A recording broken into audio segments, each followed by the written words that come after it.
In a stunning turn of events, a South Australian politician has been forced to resign after a lengthy legal battle over fraud and theft charges, leaving his community in limbo and sparking questions about accountability in public office. Troy Gell, the independent MP for Mount Gambier, has announced his resignation following the Supreme Court's dismissal of his appeal against a jury's verdict that found him guilty of 20 counts of theft and 5 counts of dishonest document handling. But here's where it gets even more complicated.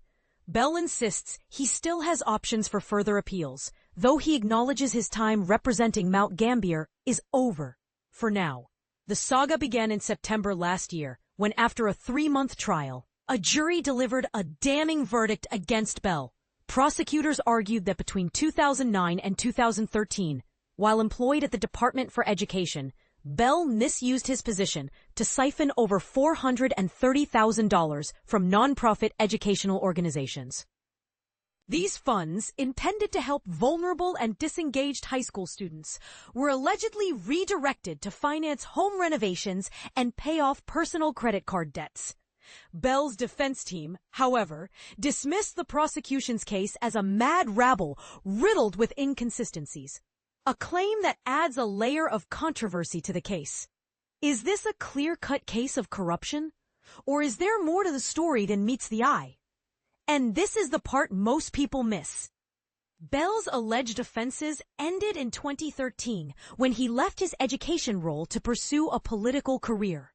He won the 2014 election as a Liberal candidate, but quit the party after being charged in 2017. Since then, he has been re-elected twice as an independent MP for Mount Gambier in 2018 and 2022. This raises questions about voter awareness and the vetting processes within political parties. Should politicians with pending legal issues be allowed to run for office? Or is it the responsibility of voters to demand greater transparency? The trial's opening statements last June shed more light on the allegations. Prosecutor Gemma Litster detailed how Bell, as the head of the Independent Learning Center, ILC, in Mount Gambier, which he helped establish in 2006, allegedly stole $436,023.24 intended for nonprofit associations in the Southeast region. These funds were invoiced to Millicent High School to support the ILC's operations. The jury's unanimous verdicts on most counts, with a majority guilty verdict on 2 theft charges, underscore the weight of the evidence presented. Bell's resignation leaves Mount Gambier in a state of uncertainty. Premier Peter Malinauskas has welcomed the decision, citing the need for clarity for the community. However, the question of a by-election remains unresolved. The decision rests with Speaker Leon Bignell, who must consider the timing of the next state election in March 2026 and the substantial cost, estimated at around $1 million. Is a by-election necessary, or should the seat remain vacant until the next general election? What's the fairest outcome for Mount Gambier residents? The Liberal Party has already endorsed lawyer Lamorna Alexander as their candidate for both the state election and any potential by-election. Opposition leader Vincent Tarzia expressed disappointment over the appeal's outcome, emphasizing the community's need for representation.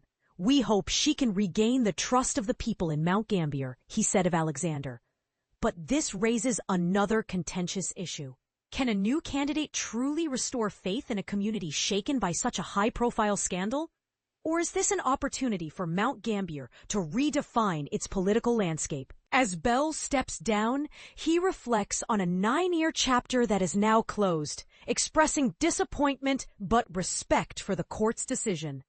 "I enjoyed the work," he said, thanking the community for their support.